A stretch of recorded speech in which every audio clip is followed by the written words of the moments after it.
أعوذ بالله من الشيطان الرجيم. بسم الله الرحمن الرحيم.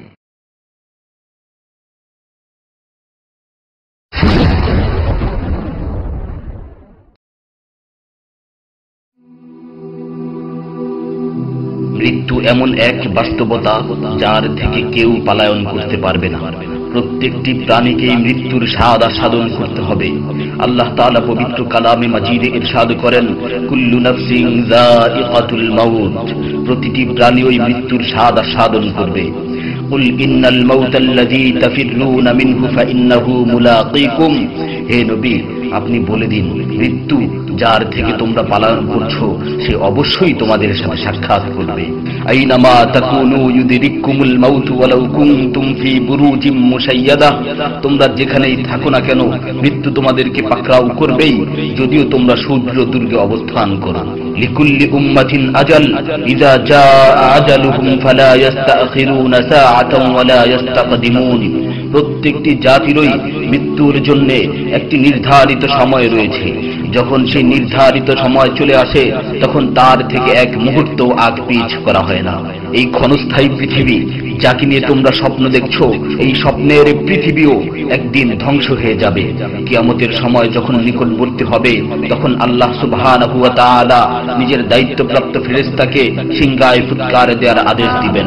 অতঃপর ফেরেশতা সিংহায় ফুঁক দিবেন, ফলে পৃথিবী ও পাহাড় সমূহ উত্তোলিত হবে, চূর্ণ বিচূর্ণ হয়ে যাবে, আকাশ ফেটে টুকরো টুকরো হয়ে যাবে এবং নক্ষত্র সমূহ ঝরে পড়বে, সূর্য তার কিরণ হারিয়ে ফেলবে, সমুদ্রকে উত্তাল করে তোলা হবে। সেদিন কিয়ামতের ভূমিকম্প ও কিয়ামতের ভয়াবহ অবস্থা দেখে সকলেই মৃত্যুবরণ করবে। আল্লাহ তাআলা বলছেন, ইয়া আইয়ুহান নাসু ইত্তাকু রাব্বাকুম ইন্না যালযালাতাস সাআতি শাইউন আযীম يوم ترونها تذهل كل مرضعة عما رضعت وتضع كل ذات حمل حملها وترى الناس سكارى وما هم بسكارى ولكن عذاب الله شديد। হে মানুষ, তোমরা তোমাদের প্রতিপালককে ভয় করো, নিশ্চয়ই কিয়ামতের প্রকম্পন এক ভয়ঙ্কর ব্যাপার। সেদিন তোমরা দেখবে প্রত্যেক স্তন্যদানকারিণী আপন দুগ্ধপোষ্য শিশুকে ভুলে যাবে এবং প্রত্যেক গর্ভধারিণী তার গর্ভপাত করে ফেলবে। তুমি দেখবে মানুষকে পাগলের মতো, আসলে ওরা পাগল নয়, তবে আল্লাহর আযাবই হবে কঠিন। فإذا نفخ في الصور نفخة واحدة وحملت الأرض والجبال فدكتا دكة واحدة, অতঃপর যখন সিংহায় ফুঁক দেওয়া হবে একটি মাত্র ফুঁক, আর জমিন ও পর্বতমালাকে উত্তোলিত করা হবে এবং মাত্র একটি আঘাতে এগুলো চূর্ণ বিচূর্ণ হয়ে যাবে। ইযা সামাউ ফাতারাত ওয়া ইযাল কাওয়াকিবু ইনতাসারাত ওয়া ইযাল বিহারু ফুজ্জিরাত ওয়া ইযাল কুবুরু বু'সিরাত আলিমাত নাফসুম মা কদ্দামাত ওয়া আখখারাত, যখন আসমান বিদীর্ণ হবে, আসমান ফেটে টুকরো টুকরো হয়ে যাবে, আর যখন নক্ষত্রগুলো ঝরে পড়বে, আর যখন সমুদ্রগুলোকে উত্তাল করে তোলা হবে, আর যখন কবরগুলোকে উন্মোচিত করা হবে, তখন প্রত্যেকেই জানতে পারবে সে আগে কি পাঠিয়েছে এবং পরে কি পাঠিয়েছে। সেদিন কিয়ামতের ভয়াবহতায় আল্লাহ সুবহানাহু ওয়া তাআলা ব্যতীত প্রতিটি প্রাণী প্রাণ হারাবে। পবিত্র কালামে মাজিদে ইরশাদ হয়েছে, কুল্লু শাইইন হালিকুন ইল্লা ওয়াজহা, সেদিন আল্লাহর মহান সত্তা ব্যতীত প্রত্যেকটি জিনিসই ধ্বংস হয়ে যাবে।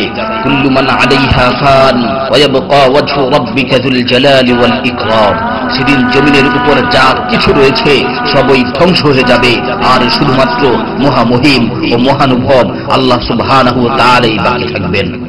তাফসীরে ইবনে কাসীরে বর্ণিত হয়েছে, যখন ইসরাফিল আলাইহিস সালাতু ওয়াস সালাম সিংহায় ফুৎকার দিবেন তখন সকলেই মরে যাবে। মালাকুল মাউত মৃত্যুর ফেরেশতা এসে আল্লাহ তাআলাকে বলবে, হে আল্লাহ, সকলেই মরে গেছে। তিনি জিজ্ঞেস করবেন, অবশিষ্ট কে আছে?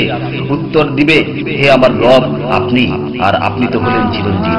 এছাড়াও বাকি রয়েছে জিবরাইল, মিকাইল ও আরশ বহনকারী ফেরেশতাগণ। আল্লাহ তাআলা বলবেন, জিবরাইল ও মিকাইলেরও মৃত্যু হওয়া উচিত। মৃত্যুর ফেরেশতা মালাকুল মাউত বলবে, হে প্রভু, জিবরাইল ও মিকাইলও মরে গেছে। আল্লাহ তাআলা জিজ্ঞাসা করবেন, এখন আর কে বাকি আছে? সে বলবে, এখন আমি বাকি আছি ও আরশ বহনকারী ফেরেশতাগণ বাকি আছে। তখন আল্লাহ তাআলা বলবেন, আরশ বহনকারীদেরকেও মরতে হবে, তারাও মরে যাবে। আল্লাহ তাআলা আবার জিজ্ঞাসা করবেন, এখন কে বাকি আছে? মালাকুল মাউত আজরাইল আলাইহিস সালাতু ওয়াস সালাম বলবেন, হে আমার রব, এখন আপনি বাকি আছেন এবং আমি বাকি আছি। তখন আল্লাহ তাআলা আজরাইল আলাইহিস সালাতু ওয়াস সালামকে বলবেন, তুমি তো আমার মাখলুক, সুতরাং তুমিও মরে যাও। তিনি তৎক্ষণাৎ মরে যাবেন এবং শুধুমাত্র আল্লাহ তাআলাই বাকি থাকবেন।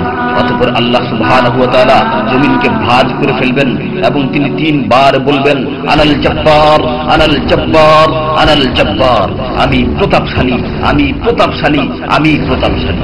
অতঃপর তিনি 3 বার জিজ্ঞাসা করবেন, লিমানিল মুলকুল ইয়াউম, লিমানিল মুলকুল ইয়াউম, লিমানিল মুলকুল ইয়াউম, আজকের রাজত্ব কার, আজকের সার্বভৌমত্ব কার, আজকের আধিপত্য কার? জবাব দেওয়ার মতো কেউই থাকবে না। তিনি আবার উত্তর দিবেন, লিল্লাহিল ওয়াহিদিল কাহ্হার, আজকের রাজত্ব, আজকের সার্বভৌমত্ব, আজকের আধিপত্য পরাক্রমশালী একমাত্র আল্লাহ। ইবনে ওমর রাদিয়াল্লাহু তাআলা আনহু হতে বর্ণিত অপর এক হাদিসে ইরশাদ হয়েছে, কিয়ামতের দিন আল্লাহ সুবহানাহু ওয়া তাআলা আসমান জমিনকে ভাঁজ করে নিজ হাতে গুটিয়ে নেবেন। অতঃপর বলবেন, আনাল মালিক, আনাল জব্বার, আনাল মুতাকাব্বির, আমি বাদশাহ, আমি প্রতাপশালী, আমি অহংকারী।